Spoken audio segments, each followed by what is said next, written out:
Good afternoon, everyone. We'll call the hearing to order, and I want to thank all of our witnesses for being here today. Today's hearing, we're going to examine the growing trend across America, which is the rise of startups and what that means for the United States. The term startup is often synonymous with high growth and innovation. While certain areas such as Austin or Boston, New York, and the Silicon Valley traditionally have been hubs for startup firms, in the past few years we're seeing a startup trend expand to much less obvious communities such as Kansas City, which is obviously my backyard. On this committee, we frequently highlight the benefits of small businesses to the American economy, and we know that small firms create the bulk of net new jobs in this country. But interestingly enough, research has shown that in fact it is a particular subset of small firms, which are startups, that is actually leading the way in terms of job creation. Further, a report by the Pacific Research Institute estimates that in a given year, each net job created by startup firms increases a state's gross product by almost $1.2 million, shedding light on the significant benefits growing startups can have on a local economy. The terms startup and small businesses are sometimes used interchangeably. However, startups frequently have unique characteristics that distinguish them from the vast majority of traditional small businesses. Given this, the committee is going to examine how startups operate and whether the differences between startups and small firms are in fact substantial enough to necessitate different policies. And today we're fortunate enough to have a panel of witnesses from all across the country, including areas traditionally not viewed as startup hotbeds, but where the trend is rapidly expanding. And I want to thank all of our witnesses again for taking the time away from your jobs and making the trip here to Washington for this very important hearing, and I very much look forward to your testimony. Now I'll turn to Ranking Member Velasquez. Thank you, Chairman Graves, and please bear with me. I'm recovering from a bad cold. When we think of a startup business, the early days of Apple or Google usually come to mind. Their stories are familiar, hardworking entrepreneurs who took extraordinary risks to beat the odds. Like these companies, most successful startups have three things in common: a new product or service, extreme risk-taking due to uncertainty of the marketplace, and leadership that can navigate the complexities of today's economy. Getting these three factors to align is the hardest part. On average, only 1 in 3 startups makes it to the 10th year. But when they do, high-growth firms create new markets, increase competition, and attract other enterprises to provide support. As a result, startups have a disproportionately positive impact on job creation. According to the Census Bureau, they create jobs at nearly twice the rate of the nation's annual net job growth rate. By starting new endeavors and developing cutting-edge products, entire industries as well as the overall economy are renewed and energized. During today's hearing, we will have an opportunity to examine the unique role that entrepreneurs and startups have played in the current economic recovery. One of the biggest obstacles facing startups is the lack of financing. According to the most recent Wells Fargo Gallup Small Business Index, 30% of small business owners still feel credit is difficult to obtain. Capital is the lifeblood of small businesses, but particularly for startups and high-growth businesses that do not yet have positive cash flow. Traditional bank lending via loans is ill-suited to the high-risk nature of startups. Fortunately, there are still a multitude of funding sources for new firms to choose from, including the SBA's SBIC program, angel investors, private equity, and venture capital and crowdfunding. Another area critical to the success of a business is technical assistance. SBA programs assist entrepreneurs by providing tailored education on everything from marketing to procurement to international trade. For a startup, this expertise can often make the difference between failure and long-term growth. These initiatives, like the Small Business Development Centers, have proven to be effective in delivering counseling and assistance to millions of entrepreneurs across the country. While the SBDC network is the SBA's largest entrepreneurial assistance program, it nevertheless faces challenges. With lower budgets and increased levels of demand, it is between a rock and a hard place. The burden of federal budget cuts should not be placed on the backs of job creators who rely on these resources to succeed.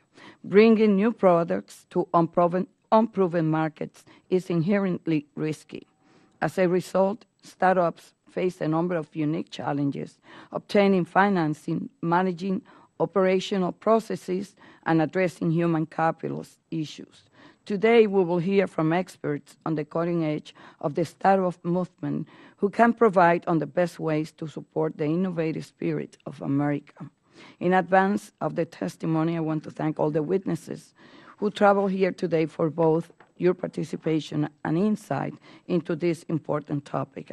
And I want to thank all of you, and I yield back. Thank you very much. We'll introduce the witnesses. We're going to have a series of votes, unfortunately, probably in the neighborhood of 1:15, 1:30 right in there, which will recess, and then we'll come back. But I apologize for that. The vote schedule is a little bit different all the time, unfortunately. But our first witness is Adam Arredondo. Mr. Arredondo is the co-founder of the Kansas City Startup Village. The Kansas City Startup Village is led by local entrepreneurs to strengthen and invigorate growth throughout the Kansas City startup community. In addition to his role at the Kansas City Startup Village, Mr. Arredondo is also the CEO and founder of Hoopla.io, which is recognized by Turnstone as one of the 15 best young companies to work for. Thanks for being here, and look forward to your testimony. Yeah, thank you very much. So I think it's very fitting that this week is Global Entrepreneurship Week, so happy Global Entrepreneurship Week to everybody. But yeah, outside of running my two companies, I have two internet startups. I'm also one of the co-leaders of Kansas City Startup Village. Kansas City Startup Village is an entrepreneur-led effort that ended up starting September of last year with 5 startups in 3 properties within half a block of each other in the first neighborhood in the world to get Google Fiber.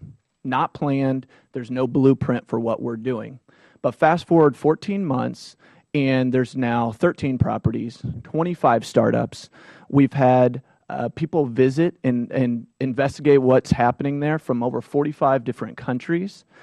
We've also had people move there from 12 different states, and we've created over 70 jobs, all of that with 0 outside funding. And so there's a few takeaways that are big. One is it's entrepreneur-led. One of the things that's critical to really building sustainable startup communities is that entrepreneurs are at the forefront of it. Government, corporations and universities are absolutely critical to that, but they're critical. Their role is to support the entrepreneurial-led efforts. And I mean, me being here today is a perfect example of that. I couldn't afford the travel as an entrepreneur, and my company couldn't either. So I reached out to some of the supporters in the community, and actually the Wyandotte County Economic Development Council helped me get here so we could tell our story. And that's a small example, but an example of how all these pieces need to work together. Another key part of what we've built in the village is what we call startup density, and we talk about serendipitous collisions all the time. So many good ideas and collaborations come from entrepreneurs, like-minded, innovative people being close together in physical proximity leads to more of those collisions, and those have played a huge part of the success of the village. And one other thing about the village is that although Google Fiber is something that's unique to Kansas City, it's the only city in the world with it, it is the community that we've built that keeps people there. A good example of that is an entrepreneur, 22-year-old entrepreneur that moved from Boston actually to Kansas City. He came because he wanted Google Fiber, and there's a program there that offered him 3 months of free rent. And he was coming to mooch a little Google Fiber and leave, but he decided to stay because he said it's such an awesome community and he wanted to be a part of it. So like I said, we've had a lot of people come from around the world to see what we're doing, and we get asked the question all the time about small businesses versus startups. And one of the key things, and I'm sure you've heard it, is a startup doesn't desire and doesn't look to become a small business. They want to become a large scaling company, an innovative company, a game-changing company. And so that's one of the differences. And with that come different needs. And so one of the big needs, as everyone knows, is financing.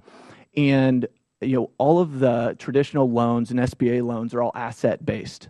As of yet, patents, mobile apps, algorithms can't be converted for a loan. So honestly, I don't even spend any time trying to get any of those because I don't qualify. So, but I have been lucky to find a couple of grants through local organizations that we've been able to take advantage of. One was a H-1B grant through Workforce Partnership in the state of Kansas. We have a relationship with them, and it's for IT on-the-job training. And we've been able to use that to hire 6 employees. The village has used it to hire 23. Another one is a I-6 grant that UMKC got. And through a program called Digital Sandbox, they've been able to fund over 20 different startups. Again, the key takeaway here is that I engage with the local organizations focused on entrepreneurship, and they have relationships with us and know what we need. All of these different communities are different, around the country. And so what I would recommend to you guys is to focus, how do you get more resources into the hands of the organizations that interact with us on a daily basis so they can find the most appropriate ways to allocate and distribute that funding. So thank you very much for listening, and look forward to questions. Thank you very much. Our next witness is Alison Sawyer. Ms. Lamai Sawyer is the founder and CEO of Rebellion Photonics, located in Houston, Texas. Rebellion Photonics looks to promote safety by building cameras that can spot poisonous and explosive gas leaks on oil rigs and at refineries. And in 2012, Mrs. Sawyer was named by Inc. magazine as one of the 30 under 30, and most recently, just a couple of weeks ago, as a matter of fact, Rebellion Photonics won the first annual Wall Street Journal Startup of the Year competition. So welcome to the committee, and thank you for being here. Well, thank you for having me. So again, I'm Alison Lamai Sawyer, CEO, co-founder of Rebellion Photonics. We are an optics startup spun out of Rice University in Houston, Texas. And what we do is solve some of the world's largest problems using optics. And how I would differentiate startups versus small businesses, and really compared to all other businesses, is startups are truly the powerhouses for engineering innovation. Once upon a time, most innovation happened in the labs of IBM, GE, the Halliburtons. That's not how it is anymore. Now, most large companies have moved their R&D budget and made it an M&A budget, mergers and acquisitions, especially in hardware. So your heavy industry or oil and gas safety like us. So hardware startups like us or heavy tech like us, we are truly the ones pushing forward engineering and innovation in some of these really difficult problems the world faces. So Rebellion Photonics, our main product right now is for oil and gas safety. It's called the Gas Cloud Imaging Camera. And what we're trying to solve is imaging explosive gas leaks on oil rigs like Macondo or refineries before they explode. Current technology is abysmal. It's point detectors that alarm up to 10 times a day. That's why they're ignored. For example, in Macondo, they muted the alarms for 2 days. To be fair, if you got 10 alarms a day, you'd mute it too. So this is this big 7 guys and myself down in Houston. This is the problem we're facing and we're trying to solve, and we were successful. So we started launching our first full-scale installations January of this year. BP was our first customer. We have also signed on Chevron, and we're looking to get all big 5 oil companies. We're 7 people, Houston, Texas, tiny, barely cash flow positive. We are doing a $10 million raise right now, hoping to close soon. But this just gives you an idea that it's really not the big companies of the world that are changing these massive problems. It's the small startups all across the country. So that's how I would define startup.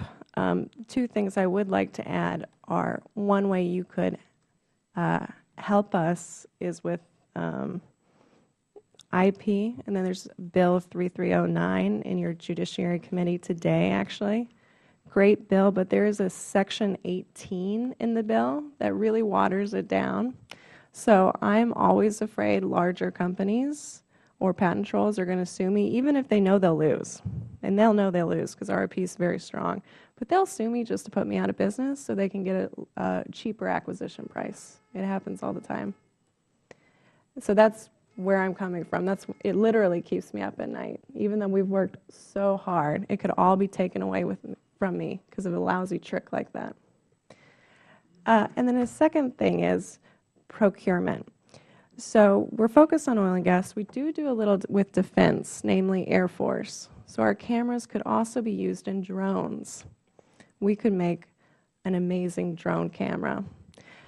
So our cameras don't just see colors, they actually see chemicals. Basically, they know what they're looking at. Bad guy gets into a 1957 Chevy, I can track him forever. So fewer mistakes with drone attacks, etc. So this could really affect world affairs on a minor level, but we aren't going to be doing that product, even though it could be such a special product, because defense procurement is so complex, and the infrastructure that I would require to do that product is not worth it. So when you're thinking of definitions and why you're changing a definition, especially if you're going to overhaul procurement or do anything with procurement, keep in mind we have so much to offer, especially defense, and we could do it faster, better, cheaper. But right now with procurement, I can't give you that product than I want to. So it's something to keep in mind. Anyway, thank you for your time.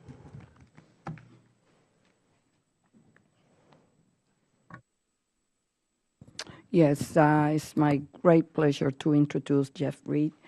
He's an adjunct professor of entrepreneurship at Georgetown University. Mr. Reed is an expert in the arenas of entrepreneurship, venture capital, startups, technology, and economic development.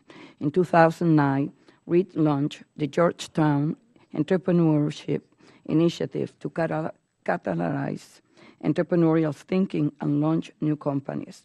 Mr. Reed previously held leadership roles at the University of North Carolina at Chapel Hill, where he grew the entrepreneurship initiative to a #1 national ranking and was chosen by his peers as one of the top directors in the United States. Mr. Reed earned a Bachelor of Science in Business Administration from Appalachian State University and an MBA from the University of North Carolina at Chapel Hill. Welcome. Well, thank you very much for inviting me here. I'm excited to be here because I am passionate about helping entrepreneurs. It's what I get up in the morning just raring to go every day. And I'm also happy to say happy Global Entrepreneurship Week. This week around the world, there are tens of thousands of events in over 140 countries to celebrate entrepreneurship. So it's great to be here during that, particularly during this week. I do feel like I have the best job in the world. So I get to work with students at Georgetown University, these young people who want to change the world through entrepreneurial pursuits. And I also get to work with experienced entrepreneurs who've already been there and done that and who want to help out our students. And the first main point I'd like to make today is that we all are and can be entrepreneurs. And I had the great pleasure of hosting Professor Muhammad Yunus, Nobel Prize winner at Georgetown University. One of the things he's famous for saying is that all humans are entrepreneurs. The point he's making is that Going back in human history, if you weren't entrepreneurial, you just didn't survive.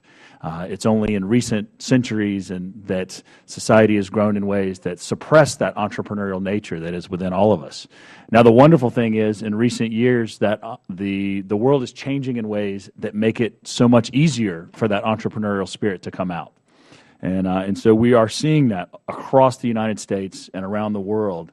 More and more startups, more and more entrepreneurs are doing the things that they're great at doing. And that's awesome, because entrepreneurs and the startups they create are among the most powerful drivers of positive change in our society. Entrepreneurs solve problems, they create jobs, they provide value for their customers, they create wealth, and they lift up the communities around them. And I know that's why we're here to celebrate and learn more about entrepreneurs. But as has already been mentioned, people have a wrong impression of entrepreneurs. That, when you ask, and I do this on the first day of my class, I say, what do you think of when you think of entrepreneurs? And the common answer is, it's just what you would expect. It's Bill Gates, Steve Jobs. It's these tech businesses, these folks that have become billionaires. But entrepreneurs are not just the techies in Silicon Valley. You've seen some good examples here already today. And there are so many more all around our country. They come in all shapes and sizes. They're in every one of your districts, and we need more of them. So being an entrepreneur is just as much about a mindset, in my opinion, as it is a career choice. You can work in a startup that somebody else founded and be entrepreneurial. You can work in a large company and be entrepreneurial. You can work in a nonprofit, maybe even for the government, and be entrepreneurial. But what does that mean? If you're not the founder of a startup, how do you be entrepreneurial? What it means is embracing change, understanding risk, living with ambiguity, evaluating and seizing opportunities, solving problems, finding creative solutions, and being relentless in the pursuit of your goals. Those are all qualities that anyone can bring to their life and career. And it turns out those are skills and mindsets that can be taught. And that leads me to my next major point, is that entrepreneurship can be taught. Education matters. It's not true that every entrepreneur just wakes up in the morning and is struck by lightning, has a brilliant idea, and the next thing you know, they become a millionaire and raise money and all that's good. It turns out there's so many things that you can learn in a university or other educational environment about how to be a great entrepreneur. And colleges and universities like Georgetown and so many others across this great country have been doing this for a long time and are getting better and better at it. And it's of critical importance, because our education system has traditionally taught people how to be part of a large organization. And that's one of the things that we should really look at is, are we teaching people how to be entrepreneurial, or are we teaching them how to be just a small cog in a big hierarchical machine? So what can Congress do to help? First and foremost, help us celebrate entrepreneurships. Let's celebrate startups. Let's recognize, as we've started to do here today, that startups are not the same as small businesses. There are huge differences, and the way they just consider themselves are so different. We'd love to invite you to elevate the stories about entrepreneurs in your own districts. Attend a startup weekend. Just really get to know these folks. Immerse yourself in the process. Support the educational efforts in your communities around entrepreneurship. If you don't know who in your community is leading entrepreneurial education efforts, I'll help you find them. And be relentless in finding the solutions to the problems you face. Be entrepreneurial yourselves. It's an amazing thing that we have this entrepreneurial revolution in a country that's really known as one of the best, as the best in the world for entrepreneurship. Let's keep growing that, and thank you very much. With that, we're going to have to recess for a short time. I apologize, Mr. Gelman. We're going to have to recess for a series of votes. It's going to be a little bit longer than normal, but we will immediately reconvene. And my staff will be here, too, to answer any questions if you're curious about when we'll be back or where the bathrooms are and that sort of thing. But with that, we will recess until after this vote series. Let's gavel this back into order. Apologize for the delay, but Mr. Gelman. Our final witness, Mr. Gilman, is the CEO of Content, located in Dulles, Virginia. Content is a real-time market for photo and video journalism. Since Content's founding approximately 1 year ago, Mr. Gelman's company has received numerous honors, including winning Distilled Intelligence 2.0 and Startup America's Tech Buzz Challenge 2012. Most recently, Mr. Gelman was named to Tech Biz Now list of 30 under 40. Thank you for taking time to be with us, and you may begin. Thank you very much. It's wonderful to be here today. Hello, Congressman, Congresswoman. Again, my name is Anton Gelman. I'm the CEO of a company called Contentcom, where we're a real-time market for breaking news. We enable media companies and freelancers in places like Egypt and Syria and here in the U.S. to take that amazing photo or video that they shoot and in real time sell it to the likes of CBS or NBC or the local paper, get paid for it in real time, have it on the air in a half hour. We're building an eBay for breaking news. Or to put it a different way, we're trying to create a global free market for a free press. Since we launched a little bit over a year ago, we now have 24,000 journalists in our system, over 2,000 media companies in 25 countries. But at the end of this year, we're going to be in 60 countries, and by the end of next year, if all goes well, we'll be in every country in the world. I'm responsible for creating 5 jobs, including my own, in the U.S., as well as additional 4 jobs abroad. And we're expanding rapidly and really kind of are in the growth stage of startup.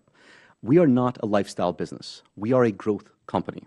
And actually, this right here, this is 3/5 of all of our assets, of all of the physical infrastructure that we have. The other 2/5, the other 2 laptops are currently in use at our office. We own no office space. We have no furniture. We lease it from the startup accelerator where we live. All of our assets are in intellectual property.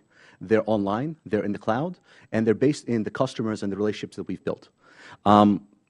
And this is very different from the traditional definition of a small business. We are not a small business. We are a big business in the making.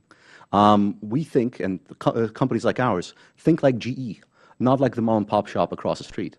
And actually, I've been on both sides of the border. I've done a number of small businesses. My family actually emigrated here from the Soviet Union, and in search of the American dream.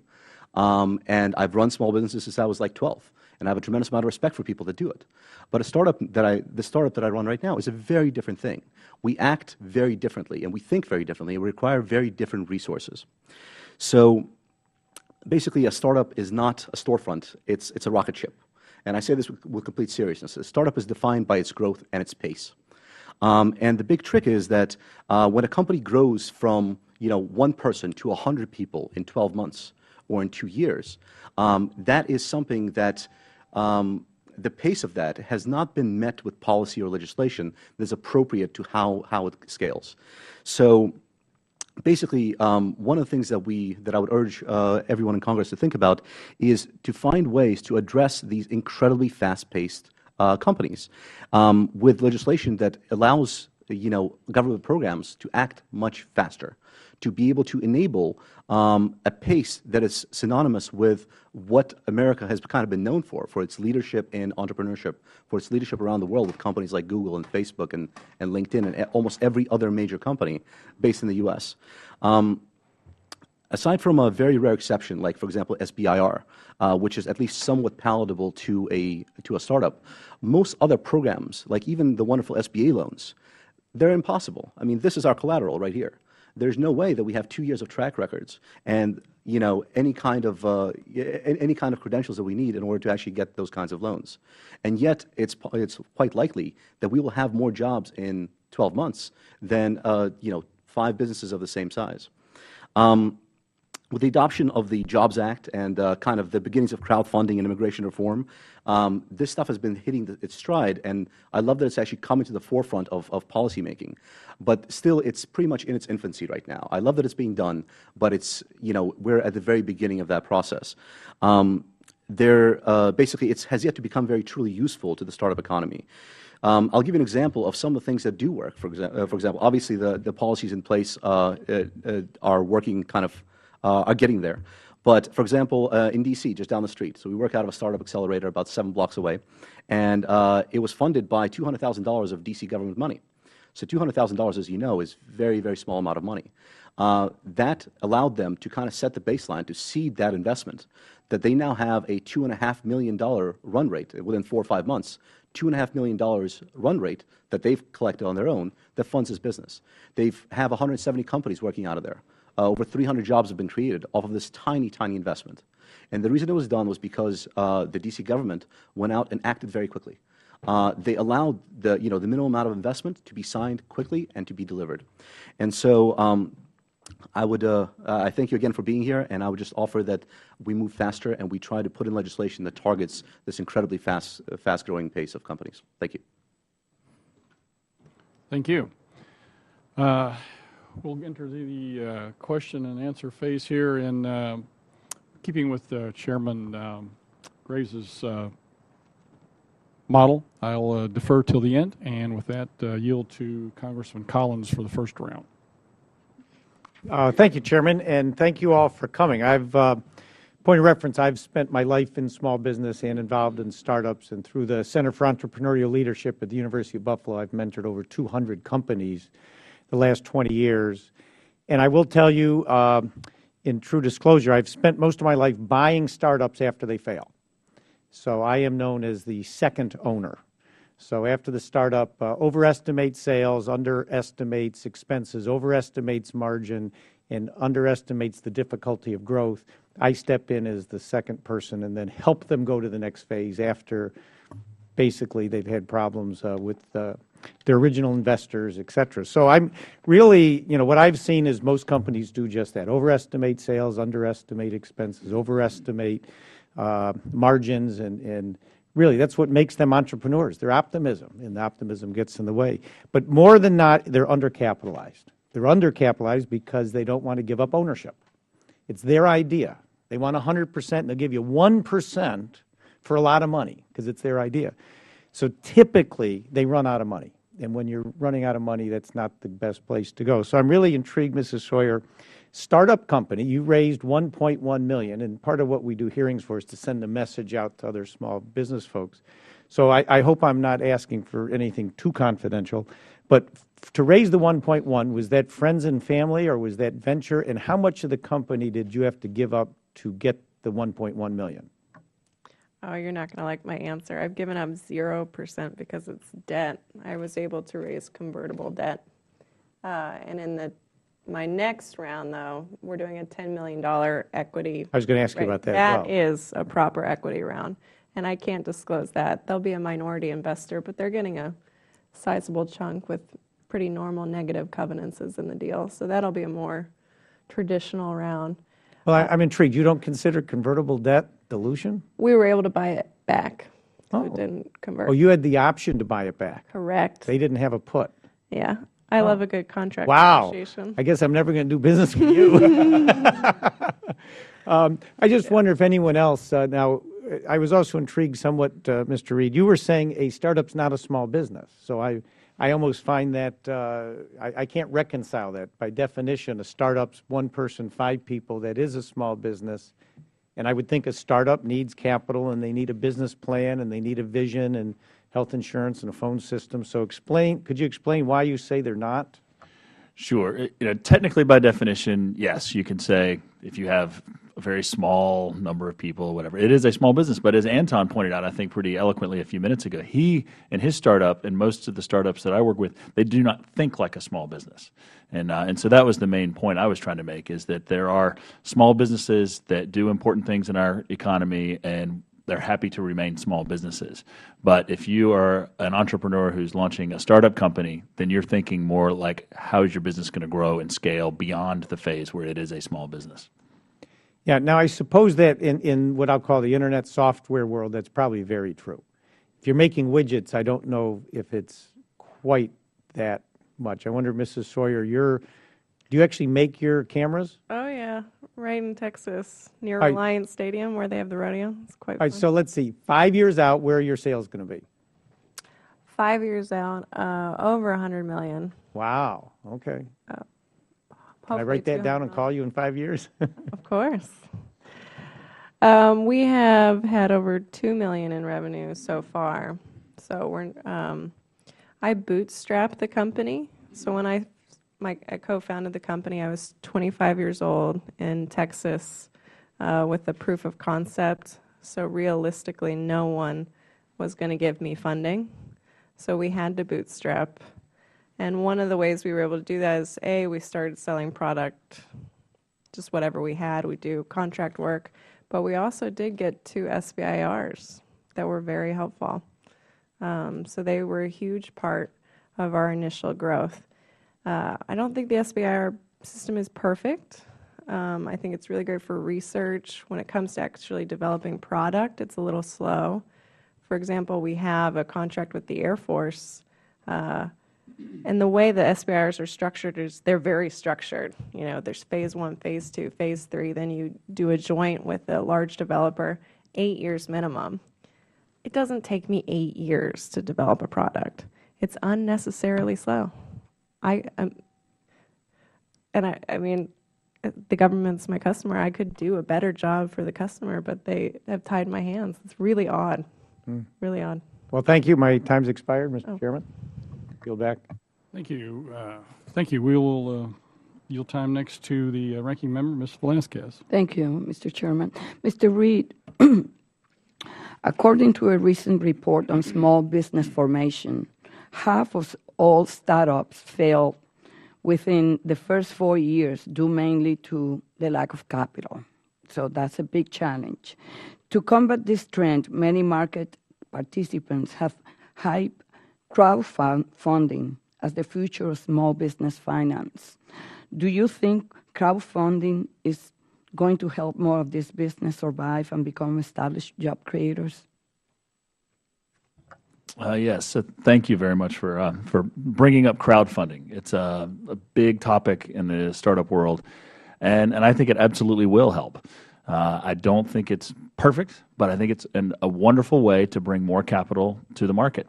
I'm actually wearing a watch today that I bought from Kickstarter from an entrepreneur that was a Georgetown student. She started a watch company, right? And this is an important way for her to raise capital. And I think it's great that more and more companies are finding crowdfunding as a way to get that early funding that will help them grow. Do you see any unforeseen risks or concern? Sure. You know, just like any other system, there are potential challenges there, and there absolutely will be problems where someone does something unethical. And I think there will be a lot of people who even do have the best intentions who lose money, either from the entrepreneur's point of view or the crowdfunders. And I think that's the key issue, is that the people have to understand and expect what the reality is. There's a lot of risk in these businesses, and a lot of people will lose money. And those who are investing need to be really careful to know as much as they can about the companies they're putting money into. So those things are always going to exist. But the great thing about crowdfunding is it does allow people to find those entrepreneurs that they really want to support. So yes, there are some challenges and risks, but in general, it's going to be an exciting time to see how that grows. Thank you. Mr. Arredondo, a frequent, and this is in line with the question that was made before by my colleague, Mr. Collins. A frequent complaint from entrepreneurs receiving venture capital investment is that some control over the company is often sacrificed as condition of the equity they receive. Do you believe that this is a serious shortcoming with equity investment? No, I don't. I mean, to me, it's part of the game. I mean, we got into it knowing if we're going to raise investment capital, we'll be giving up part of our company. I mean, the way I approach it is, if I raise $1 million round, I expect to grow my company, several times, if not many more times beyond that it'll generate far more value. So even if I give up 25% of the company, I expect my company to grow in value threefold. So I don't view it as a negative at all. And honestly, I view it, if we're in a position where you can actually negotiate with different investors, that it's an opportunity for me to select the one that brings the most value to my company. So I don't view it as a negative in any way. Mrs. Sawyer. Well, it's interesting. So the venture capital community, especially coastal, they're a tight-knit little club, especially if you look at the demographics where they get investment. For example, I'm in the hardware business, also in oil and gas. I've never even met a female investor in my space. So you do get some interesting problems with that for minorities. Yes. I mean, it's strange to call a woman a minority. We're 51% of the population, but there you go. But so that's why I'm kind of excited to see some of these Kickstarter and different models for investing. Anything that adds a little more competition to a market, I think is good. So that's why I want to see more competition on the investment side. We focus a lot on the entrepreneurs, but quite often it takes two. And while I'm seeing lots more diversity on the entrepreneur side, I am not seeing much movement on the investor side. Anyway, so that on the whole, I think it's fine, although for minorities it can be an issue. I just would like to discuss with you a little bit about the federal procurement marketplace. What are the type of challenges that you have faced? And there are some contracting programs that have been established to help women entrepreneurs access the federal marketplace. So if you could share with me what has been the challenges that you have faced. Thank you. So I have worked with the National Institute of Health, Air Force, and I'm beginning to work with ARPA-E. I've talked a little with ARPA-E. I don't know what that stands for, actually. DARPA, but energy. And then we've discussed a little bit with DARPA. And it's kind of interesting because with the big Air Force, Army, those big contractor, big DoD offices, it's virtually impossible for us to pitch a product. What they make us do is partner up with a large, like Lockheed, for example. But when you go to do a deal with Lockheed, they want to own all the IP. Look, all we're worth is IP. I mean, it's really, I will say, impossible for me to go directly to Air Force. So one route I have is the SBIR, which we discussed. I can do a product in basically a year and a half, sometimes quicker. They won't let me deliver a product in less than 8 years, up to 14. What were computers like 14 years ago? It's pretty much the same with cameras. It blows my mind. It blows my mind, and I really kind of find it quite tragic, because especially for the Air Force, we have the designs ready to go for a stunning drone camera, a stunning drone. So we're in the field of hyperspectral imaging, which has been used, for example, when they captured bin Laden, hyperspectral was used. But what they have to do is to fly the drone over, take it back to a supercomputer, process the data in like 3 days, and then they'll have some answers for you. We do that in real time. The drone actually sees it in real time. So it's a very cool product and could have real consequences. You won't get it for a decade, minimum. And frankly, I'm not even, this is sad, but I'm choosing not to do any focus on defense. And it's tragic because we're tech people. We love to see cool products, and it's really heartbreaking. So on the procurement side, can't go directly to Air Force. SBIRs take too long. And so a change I would like to see is right now preference is given to, in procurement, companies that have a long track record. Oh, wait, Lockheed's been around longer than I've been born, ×2. I want to see the reverse, okay? I want to see preference given to startups, because I have the IP. I have it, not them. They do not have the internal R&D houses like they used to. And by the way, ever since sequestration, these big defense contractors are getting nasty. I mean, it's getting really rough out there. And I feel for them, I do. I'm from Huntsville, Alabama, where we have a lot of defense contractors. But they're an example of companies who are suing startups so that we run out of cash, which happens so quickly because we're undercapitalized, like Mr. Collins said. And then they can get a quick acquisition, buy us cheap and dirty. Oh, it's tragic. Yeah, Thank you. Really fast. Thank you. Thank you, Mr. Chairman. Thank you. Good line of questioning. Congressman Hanna. I'm going to give my time to Mr. Collins. Thank you, Chairman. Fellow New Yorker, thank you very much, Collins. Mr. Hanna. He said I was having too much fun, so I'm going to have some more fun. When I mentor folks, everyone should have a vision statement. A vision statement you could deliver in 10 seconds or less. So you're on, Mr. Arendano. Vision of your company, vision statement your employees know, you know, et cetera. Yeah, so we want to change the local event space entirely. Right now, there is... You flunk. Mrs. Sawyer. Rebellion Photonics' vision is to change some of the world's largest problems using groundbreaking optics. kind of okay, a little general. I usually do oil and gas, but I don't think you guys Mr. care. Gelman? I'm skipping Mr. Reed because you just help other entrepreneurs. Go ahead. We're building a global free market for a free press. That's our vision. Okay, so now, have some more fun.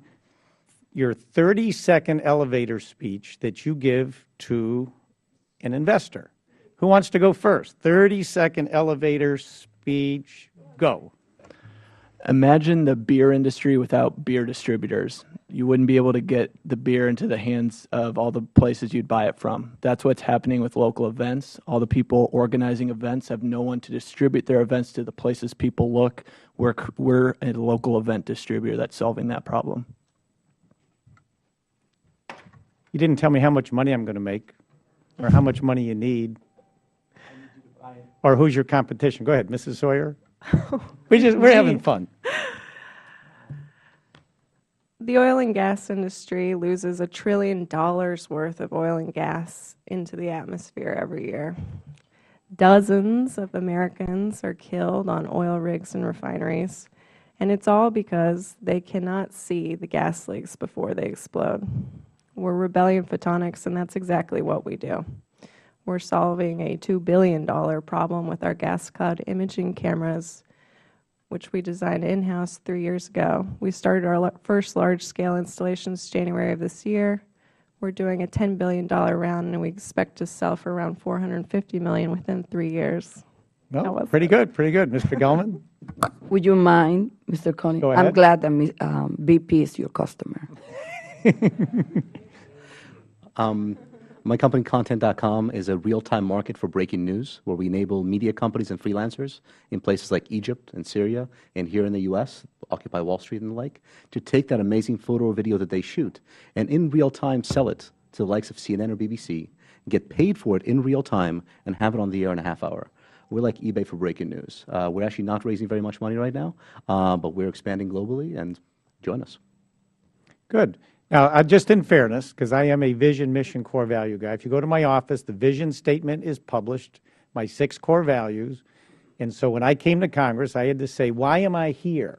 So my vision, and every email you get from me or any of my staff, including 2 of them that are sitting there, will say, quote, the United States of America will reclaim its past glory as the land of opportunity, providing a bright future for our children and grandchildren. That's it.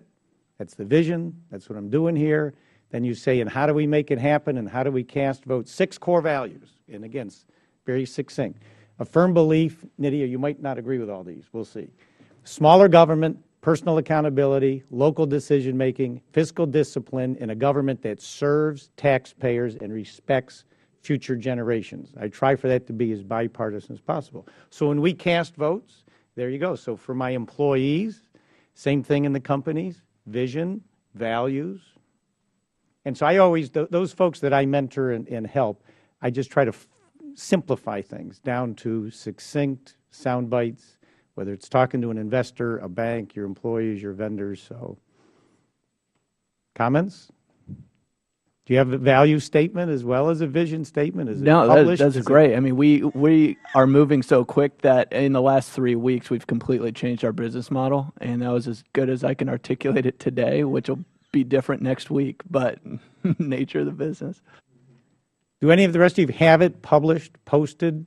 Do the employees know what it is? Is it on your business card? We have a sign on our wall that says, the beatings will continue until morale improves. That seems to drive much of the internal mission. Well, thank you. My time's expired. Thank you, Mr. Hanna, for letting me have some fun. I yield back my last 6 seconds. Thank you, gentlemen. Next we have Congresswoman Clark from New York for 5 minutes. Thank you very much, Mr. Chairman. I thank the ranking member, Ms. Velasquez, and I'd like to thank you, our witnesses, for your insightful testimony here today. It's been really enlightening. But given the prolonged and protracted economic recovery that we're all experiencing on Main Street, it is vital that we do all we can to foster an environment where our nation's entrepreneurs can thrive, creating the jobs that we so desperately need. You are who we're looking to make that happen. And as we're all aware, access to capital remains one of the most daunting barriers on entrepreneurs face today, and I think you've all articulated that in your unique ways and in your unique space. While some startups have been able to use personal credit as seed capital, traditional avenues remain elusive. I believe that the federal government can and should play a role in filling the gap. Government programs such as SBIR have a proven track record of providing the jumpstart needed to power growth and create jobs, but I see that a one-size-fits-all model is not what we should be striving for, and I think you've driven that point home today, Mrs. Sawyer. So let me ask you a question. I got a sense of how vital the SBR grant was for you, but if you could fashion a derivative of the program that would meet sort of the 21st century technological needs of research and development, how would you fashion that, and what direct impact on your ability to create and maintain jobs would that have? Sure. I really like the SBIR program for crazy research projects, because crazy research projects really do take 8 years, especially in the hardware space. But if there could be an addition to the program that's really more product focused, right now the SBIR, every department, NASA has a department, DOE has a department, Army, they all have a department, and every quarter or so they're going to put up a list of what they're looking for, which in theory sounds nice, but in actual fact, they aren't the ones who should be putting the list up, because we're the ones who are on the frontier of tech. So sometimes we'll see the list and it'll ask for people to write in, and it's like a little incremental change in the tech. When we're pulling out our hair, it's like, no, don't ask for a camera that can do a few seconds faster. Ask for something, the next thing, which is us, real time. But they don't even think to ask because it's not possible for them. Like, they're not in that sphere. So it'd be great if they had I'm not saying a huge part of the SBIR program, but a small part where you, the company, the startup, can recommend products that they have. That's not possible right now. Now you can kind of do it if you know the right people. But startups, there's 5 of us or something. We don't know the right people. We do not have a lobbyist. So if there was just a very clear way for us to simply recommend and propose a new product, it sounds so simple, and it would be. And they can turn it down if they're not interested, but there's no mechanism for us to propose the next generation, and it wouldn't be that much of a fix to do that. Anyway, it's a small thing. That's a very good proposal, and it takes someone in your space to be able to make that recommendation, and I would want to suggest that perhaps that's something we can have some conversations with the agency about. Mr. Reed, as I stated earlier, traditional access to capital remains fairly restricted, and startups typically do not have this as an option. Could co-investment from the federal government, if appropriately structured, play a role in increasing traditional financing opportunities for startups? I think that's a great question, and it's a unique opportunity for the government. The short answer is I would say be careful, but probably yes. It's difficult because, as we probably would agree, government agencies would have a really hard time picking winners and losers. There's a really good reason why venture capitalists who are successful get paid what they do. And we also know that there are a lot of venture capitalists who are not successful. Mm-hmm. And I have seen people at universities who, people in my position who end up running a venture capital fund. And if they're any good at it, they should probably be a venture capitalist instead of a government employee or a university employee, that sort of thing. But if it's structured, as you said, if it's structured carefully in ways that really do leverage the expertise of the private sector, then I think that there is an opportunity there for government funding to really help drive some more innovation. Well, thank you very much, Mr. Chairman. I yield back. Thank you all. Yield 5 minutes to the gentleman from Arizona, Mr. Swigert. Thank you, Mr. Chairman. Share with me how each of you have either capitalized, raised money, from your early days, and also, or what you see out there in interest. I will share with you, I have a fixation on getting the SEC to actually do pragmatic and rational rulemaking on things like the Jobs Act, where, I mean, they're about to make crowdfunding so bureaucratic and expensive, and funding of the trial lawyers with it, that the very small companies we intended to help are never going to be able to use it. So share with me first, how did you begin? How did you capitalize? So to start, it was family and friends. That's how we got through the first 2 years. We got really scrappy over the last 6, where I think in my testimony earlier I mentioned there was a I-6 grant that UMKC in Kansas City got that we got approved for, got some money there. We found an OJT H-1B grant through Workforce Partnership and hired 6 employees that way. We landed Sprint as a client. That helps. Now, on something like that, when you landed that contract, did that make the value of the income from that contract bankable? Were you able to take that contract and walk into, and almost factor the future income of that? Honestly, it happened so fast, and I was able to leverage that to bring on 3 full-time employees with that, and then immediately found these other grants. And I didn't even go that direction. Okay. Because in the past, whenever I started the conversation, it stopped 2 seconds later when I have no assets to leverage against it. So maybe if there was more conversation with the more traditional path, I could have gone that direction. Well, we'll come back and talk about that, because I actually think there's a revolution coming in how we capitalize. Yeah. Share with us, how did you? Yeah, so I have looked into factoring and getting just cash on accounts receivable, and it's virtually impossible if you don't have 3 years of history. Well, first share with me, how did you finance the startup? How did you begin? Oh, it's a funny story. I was a grad student, so in this country there are a lot of business plan competitions for graduate students, and some of them have gotten very big. We're talking hundreds of thousands of dollars are awarded. And we did, 3.5 years ago, I did these, and we walked away with about $170,000 worth of cash from these business plans.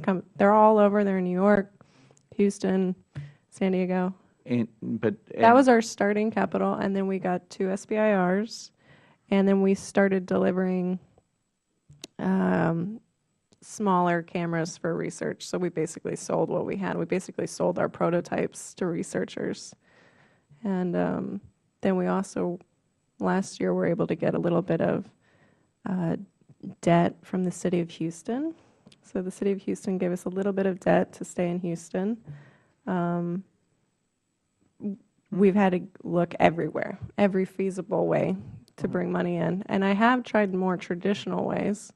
I was able to get an SBA loan on one piece of equipment, because the equipment we were buying, I mean, you couldn't get it for working capital, but I was able to get an SBA loan for equipment because it had for an equipment assets. purchase. May I ask a range of how much that was? Yeah, that was $475,000. Okay. Yeah. Mr. Reed, what do you see out there? Yeah, so there's so many ways companies are now finding that early stage capital, whether it comes from angel investors, friends and family. Traditionally, the first money comes out of your own pocket. Friends and family come next, which can often make those Thanksgiving dinners a little bit awkward. But yeah, then there's a growing angel market. Organizations and companies like AngelList and lots of angel groups all over the country are now starting to really fill an important. But are you surprised in what you're hearing around you that almost no one actually went? We all went to business school, so personal, friends and family, angel, secondary angel, VC, private equity, and the world doesn't actually work that way, and hasn't worked that way, for several years now. So. Yeah.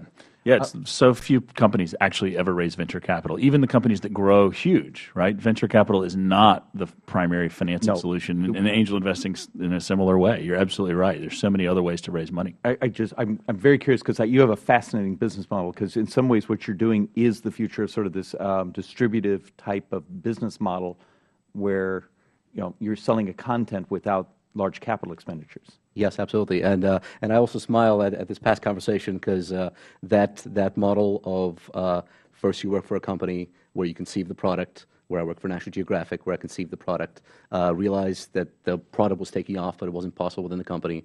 I left the company. All my friends bought condos. I bought this. Then I went off and created an actual prototype, launched it, got some customers. It is no longer possible to actually get any kind of investment from outside sources without really having a very serious prototype and some customers.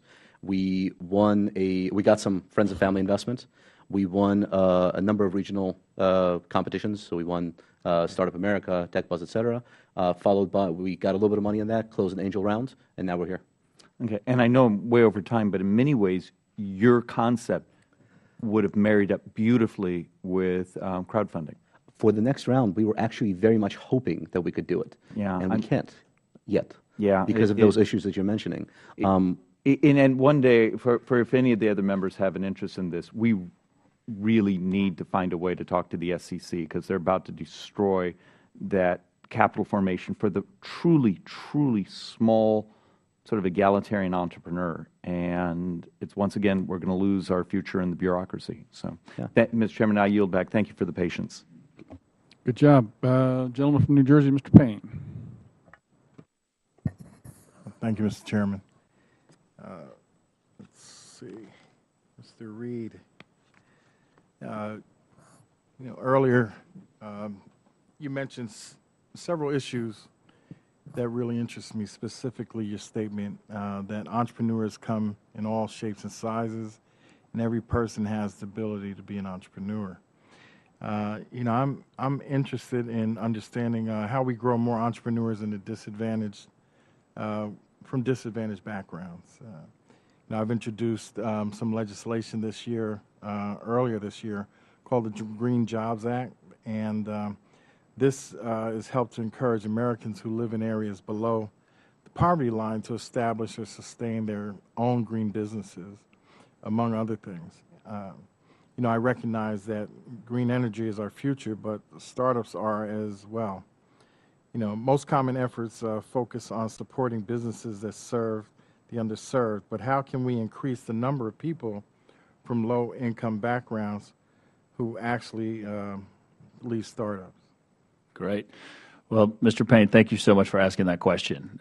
Before I worked for a nice, university like Georgetown, I ran a nonprofit organization right here in Washington, D.C., and our mission was to go into inner city schools and teach entrepreneurship. That's the Network for Teaching Entrepreneurship, which exists in many other cities around the country. And there are other organizations like Build and Junior Achievement that are doing this, and that's where I would say the answer is we would talk to the young people, whether it's the teachers we trained or the entrepreneurs that we would bring into these schools, and you could see the entrepreneurial talent is there. But the students often had no idea. No one had ever told them, you can be an entrepreneur. And so step one was just exposing them to this idea, this concept, and then giving them mindset and tool sets and helping give them the skills to do it. There is entrepreneurial talent in these underserved populations, no matter what you want to define it as. And just allowing those folks to see themselves as entrepreneurs, to have access to training and mentorship and resources, you'll see a lot of amazing things come out. And I had the benefit of seeing that too. It changes lives just by being exposed to entrepreneurship as an option. So do you think that's something that, as a government, we should foster and support those efforts? Yeah, absolutely, absolutely.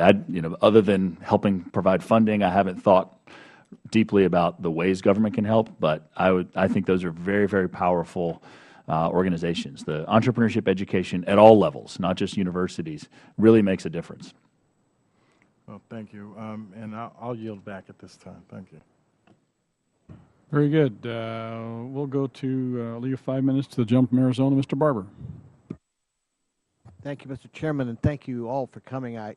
When I hear from people like you, I get very excited and enthusiastic because your passion is obvious and you're breaking a lot of barriers. I just wish our government was as nimble as you are because it needs to be. Obviously, we're not, and that's part of the problem. I want to talk first of all, though, Mr. Reed, about the role that universities play. We're very fortunate, I think, in Arizona, at least in my community, we have the University of Arizona, which just a year ago initiated Tech Launch Arizona, and has consolidated essentially the launch offices from across the university into a really solid opportunity for helping university professors who are really good at research, but not necessarily great at building a business, commercializing their product. In the last year alone, 7 new businesses have come out of this and 15 patents were issued. So we're making progress. I guess I would like to ask you, how and what do we need to do to better support our colleges and universities as they grow to begin to build this bridge between the research lab and commercial application? Yeah, so I'm a little bit familiar with that program at the University of Arizona, and yes, it is an amazing thing. There's another program that I'd love to point out that I think helps answer your question. You may be familiar with. It's called iCorps, as in iCorps, C-O-R-P-S, and it's about innovation. And it's actually funded by the National Science Foundation. And some of my colleagues at universities here in the Washington, D.C. area have led a nationwide effort. And what it essentially does is it brings the principles of the lean startup movement into university laboratories. And it's amazing to watch the transformation. You mentioned how many scientists aren't great at business. That's no surprise to many of us, but that's a big surprise when the scientist learns it. And so through the iCorps program, the scientists, the developers of this technology are paired up with business people and mentors. But one of the most important things they do is they actually have to go and talk to customers. And that is a transformative experience for the scientists to actually find somebody that is willing to buy whatever it is that they think is the greatest technology in the world. And so they learn a lot, and that's an incredibly powerful experience. So that program is relatively new. It's been around maybe just 1 or 2 years, but it's been expanding rapidly. Some of the federal labs in this area are beginning to adopt it as well. So the iCorps program is what I would absolutely say is a great example. Go ahead, please. I didn't know if raising your hand is the right thing. So I have a lot of experience with this, surprisingly, and so it's the Office of Technology Transfer. Every university is going to have an Office of Technology Transfer, and that their job, their sole purpose, is to get technology in the labs out to real products, either through licensing, let's say license it to GE, or to start a company. Both good. Products get out there, it's fine. But there's some really good Office of Technology Transfer. MIT is an example, but most are really bad, really bad. And the federal government actually does have some bargaining power, right? Where do they get almost all their money? Y'all, from NIH grants are a big one, a lot of government grants. So what I would like to see is part of, let's bring NIH, National Institute of Health, is a huge funder of research. And they fund this research, and it creates really cool medical devices that never see the light of day because they're not, the universities are not graded on that, on transferring and commercializing this technology. So what I want to see NIH do, for example, is when you submit a grant application, how good is your university at technology transfer? Now, it should just be one little bit of the grading scheme for a grant. But it could have a huge effect, even if it's just licensing, but that's good too. That makes a lot of sense to me that you would have some It's not. incentive or push to make sure that you do that. I appreciate your work in optics, by the way. We have an optics cluster down in southern Arizona that we're very proud of, and come visit us sometime if you don't already know. Oh, I do. Arizona, University of Arizona and Rochester are the 2 powerhouses in the world for optics. I've hired 2 people from Arizona for optics. They're great. No. well, where graduate students are staying home and they're also going elsewhere. It's good to know. I know we're close to, I mean, actually almost over time, but I just want to ask this question of as many of you as quickly as you can answer it. What can we do in Congress to help you get better access to capital? I mean, I think that's one of the biggest stumbling blocks I've heard from your testimony. Just if you could each give a one or two sentence answer to that question, I'd appreciate it. Yeah, mine's really simple. I mean, I think give resources to the organizations on the ground in the communities that we're working, because every community is different. You guys are not likely to create one system that works for everyone.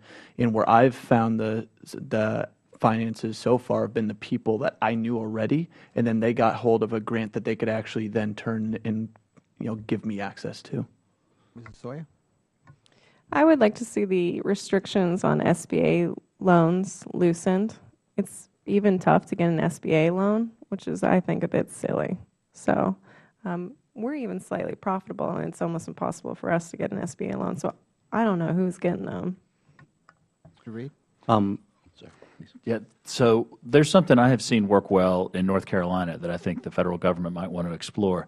It's a qualified business venture tax credit.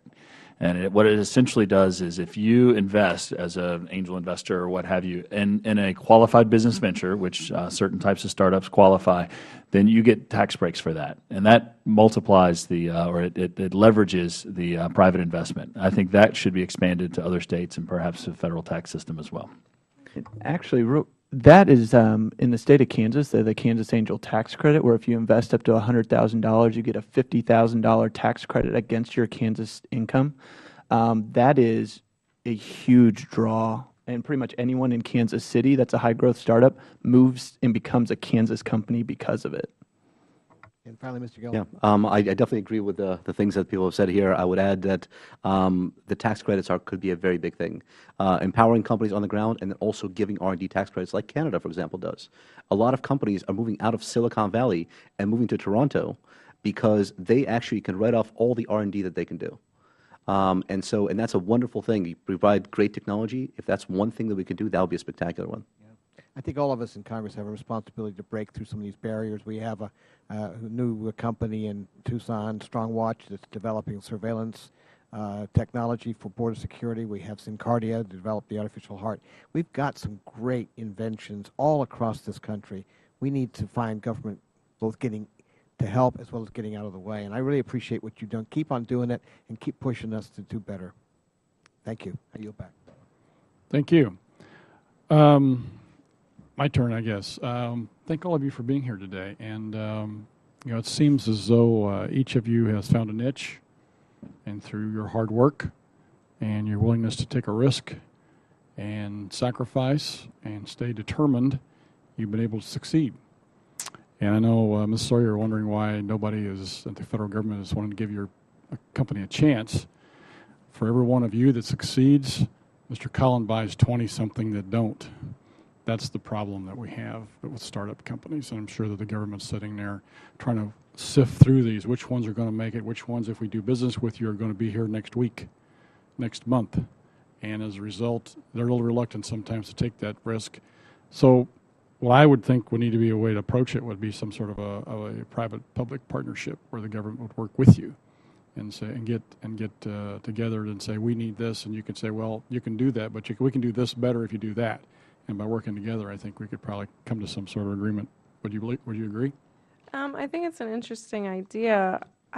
But I do find, especially with defense, mainly with defense procurement, oh my God. I mean, America is so great because of our free market system. And through the procurement process, the Defense Department has blocked themselves out of a free market and is the opposite of a free market.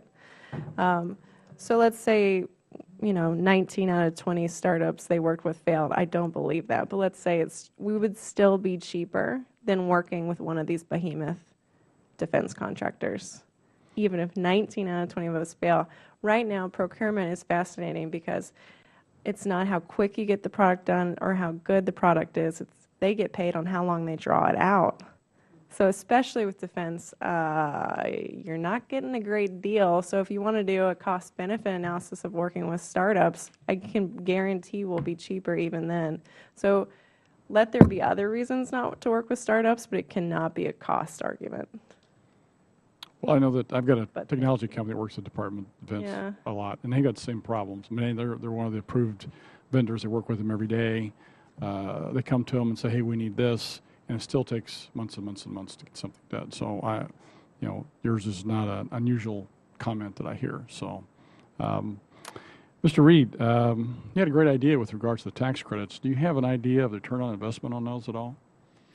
I don't have number statistics. I know that it was a program that was renewed each year, and there was a huge amount of interest in the community each year when it was at risk of going away. And I was more involved in this years ago when I lived in North Carolina, so I have not followed the details since then. I know my state is Missouri, and we've gone through a process in the last few years of going through all the tax credits. We've got lots and lots of programs with tax credits in it, and you go through them. Some of them, you get a great return on investment. Other ones, you're paying people to do, that's money out the door. I'm And pretty so sure this would be one of the best deals you It could. sounded like a great idea, but I was just kind of curious if you had some numbers on it, because that would be very instrumental in being able to promote that and move forward with it. But I guess one of the questions I've got is with regards to what regulation or set of regulations are your biggest hurdle to overcome? Mr. Gelman, why don't you start? It's tricky because when you work on the internet, I mean, aside from there's some taxation issues and things like that are happening. I mean, My next question is going to be tax policy. If you want to go ahead, Okay, that's fine too. I mean, tax policy is tricky. I mean, when you're running a web-based company, an online company, any of these growth web-enabled companies, you are not competing against your neighbor or the next state or the next city. You're competing against the entire world. And so when we have major policy decisions like taxes, like internet regulation, things like that, net neutrality, these have an effect because they make us less competitive against other countries. And those other countries can just as easily take our business because it's online. It's very simple. And these are things that we have to struggle with. So I would say probably the biggest thing, but I wouldn't say that is the single biggest thing that is hampering kind of innovation. I think there's other problems that are significantly in excess of that. Number one is just the difficulty in, there's so much kind of, theoretically, there's so many available programs that are out there. There's so much incentive that's kind of out there, none of which is accessible to businesses like ours. When you also have problems like crowdfunding is coming out, and it's going to be a spectacular thing if it ever makes it out in a way that we can make it. It's going to open up a new capital market. At the same time, almost half of my team is abroad.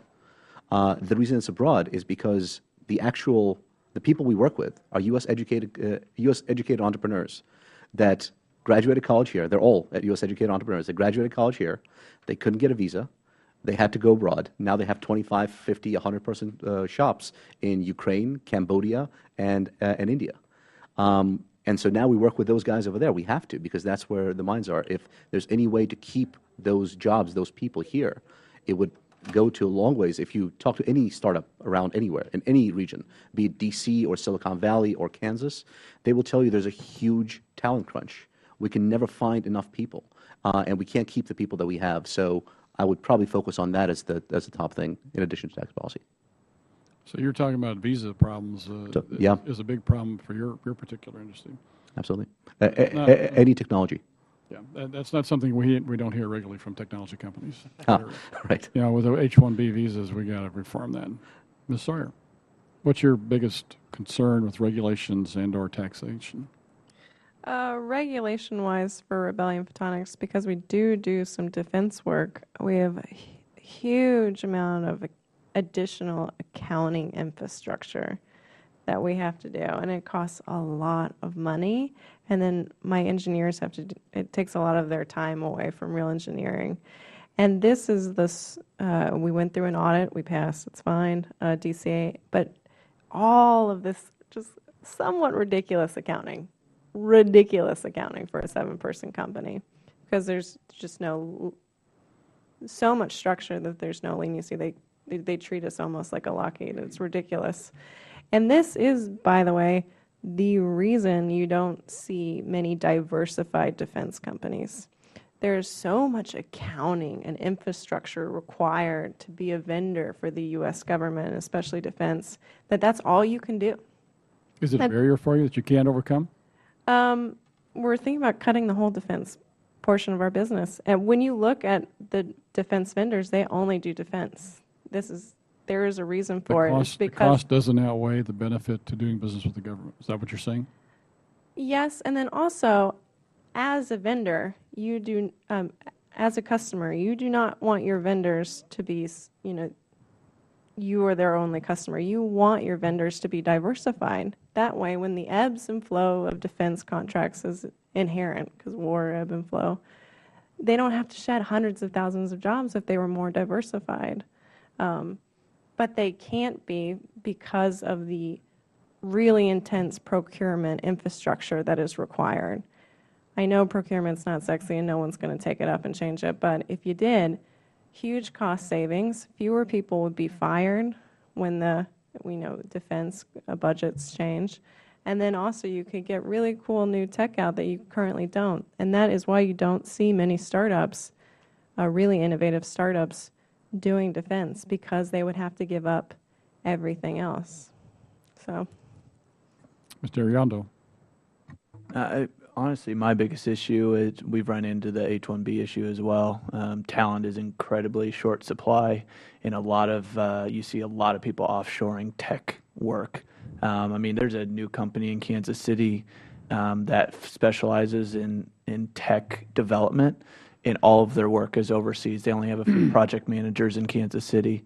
If there's a way to stem that tide, I think the United States would be able to benefit greatly from it. You talked in your testimony a while ago about collaboration with some local groups to get your company off the ground. What do you mean when you say collaboration? Was that financially, or was there other things that you were talking about? I use the word collaboration a lot, so I'm not sure 100% which one you're talking about. But so when I might have been when I was talking to the two grants that we had access to. One was Workforce Partnership, who's made, they have a person on their team that's job, or part of her job, is to engage with us directly and go to events and get to know us. And then the grant, the I-6 grant through UMKC, likewise has an outreach arm that reaches out to us to help us understand what it's about. And so again, there's a relationship there. Another example on the collaboration side of a success is Sprint is actually getting really engaged with startups in Kansas City. And the only way they've been able to be successful is they had an individual that spent several months just going to events, talking to us, understanding the actual problem, and then they're equipped then to make the decisions and allocate funding where because they know where the holes are. So when I talk about collaboration, I mean, those are a couple of the examples to kind of show, and that's why I'm a big advocate of finding ways to get the resources to those that are with us on the ground, that know those needs and holes in each community individually. That makes a lot of sense. Mr. Gelman. And actually on that collaboration topic, just to augment what Adam was saying and what actually Jeff was saying earlier, is the trick with these growth startups is we move incredibly quickly. And we try to move incredibly quickly. And most of the time, the goal is just to get out of the way. However, the big trick with helping is that it has to help in a way that matches our pace. And the trick is, most of the time, frankly, it's just not going to be possible for a government grant to match that pace. And that's fine, because, I mean, the government really has to be very careful about how it does things. But what the government should then do is, instead of trying to go direct to us, I mean, often, there's programs that can do that, but they'll always take longer. They should go to the qualified community organizers, essentially the middlemen that are acting either as VCs. We have an investor in our company that is a VC of a state. So the CIT Gap Group of Virginia is an investor in our company. They're a very fast-paced, fast-moving part of the Virginia government. They're whatever their structure is, they essentially act like a venture capital firm. They are given money by the government, and then they move very quickly to execute. A lot of the associations, companies, incubators that we work with have benefited some from government funding. In fact, they're much better at getting it than any entrepreneur that's focused on their business. If the government was better at taking this largesse and giving it to the people that can distribute it as quickly and effectively as possible, you will see exponentially higher returns on that investment, and you'll be shocked at how little investment is needed to get incredibly high returns. Usually government thinks in millions of dollars. This is tens of thousands, hundreds of thousands of dollars that will get you millions. Thank you. Very good. I'm out of questions. Ms. Velasquez, you'd like to have a second round? Yes, I just would like to add, maybe would like to solicit your comments regarding the issue of more resources invested in the area of education to tackle especially those new faces in America, so that we prepare a new workforce with the skills that you need in the area of science and technology. And two, as part of a H-1 visa, we need to pass comprehensive immigration reform. Would you agree with me? Yeah, Mr. Redondo. I don't know if I want to dive into immigration reform. I'm not particularly studied up on it, but I mean. What about the students that are here that cannot go on to college because they cannot get full scholarships in order to be able to attend college? Yeah, because I mean, of their immigration status. We're talking about 4 million students. So does that? Yeah, well, I mean, immigration, I believe, is a part of it. But I mean, I think it's Estonia is starting, to teach programming in grade school. I guarantee that company or that country is going to be a powerhouse in the technology world here soon. And the thing about technology, and I know a lot of it focuses on technology, but technology is going to be weaved into every single industry no matter what we do. So it is integral to everything. And I believe one of the things we can do is kind of acknowledge that and find ways to encourage it at a younger age. Because honestly, right now, the best programmers from the United States that I have found are the ones that started teaching themselves how to code when they were 10 years old, not the ones that went to school for it. Yeah. So that's kind of, I mean, it's all kind of wrapped up in the one. Yeah, I'd love to jump in on that. Yes. The issue about immigration, I know there's a ton of issues, right? And I'm not an expert in all that, but I can say that America, one of the reasons we are such an amazing country for entrepreneurship is because we have welcomed some of the most amazing entrepreneurs as immigrants over the 200 plus years of our country. And whether they're young people who were brought here by their parents are now being asked to leave, or people that graduate from our universities and want to start companies and create jobs and wealth and are also being asked to leave, or the folks who would like to get hired into the fast-growing companies and aren't allowed to. Those are all things that are self-defeating. They're hurting our country, and it seems like those issues shouldn't have to be tied up with everything else. Sure. But yes, I absolutely agree. This is a great entrepreneurial country. And one of the biggest reasons is because we've allowed those amazingly talented immigrants to come here and thrive here and create jobs that help the country overall. Thank you. Ms. Sawyer. Yeah, I would like to add one thing to the visa discussion is even if we doubled the number of people who could come on an H-1B visa, I probably still wouldn't be able to get one because Yahoo and Microsoft and Facebook have legal departments who are going to be faster and more money than me to apply for these visas for their employees. So I would really like to see is that when hopefully when we do get more visas allowed for tech workers, if some of those could be cornered off for small businesses. It doesn't even have to be startups. I'll just take small businesses. That would be great for us little guys without the legal department, because that competition is unfair. And they will win every time. So if you could just give me a little corner I could fight in to get those, it would be extremely helpful. So, I mean, obviously, to your point, Congresswoman, is, I'm an immigrant myself. My family came here from the Soviet Union. You would look around, the startup spaces that we work in, and you will find, 50% immigrants that are Americans now. And you'll find a lot of people at the same time, as education is getting better in the U.S. in teaching these kinds of things. So I run a hackathon. One of the winners of the last hackathon was a team of 14-year-olds from a magnet school in Maryland over here. And they were spectacular. there were 3 other teams that were added. There was a father with his son and like 2 other kids that were doing it. They're building spectacular products. If you can maintain that, if they can get a better education, they can stay in the country, be it through college or after college with H1. After all the investment that has been made through public school. Exactly, and they love it here. They love it here, and they contribute. And the more of those people that we can keep, the better we'll be off. Thank you. Well, thank each of you for being here today. We certainly appreciate your testimony and your hard work and your inspiration to us. I know each one, I see the enthusiasm and the passion in your eyes and in your demeanor and in your testimony, and we appreciate that. We thank you very much. We wish you well. With that, I ask unanimous consent that members have 5 legislative days to submit statements and supporting materials for the record. Without objection, so ordered. This hearing is now adjourned.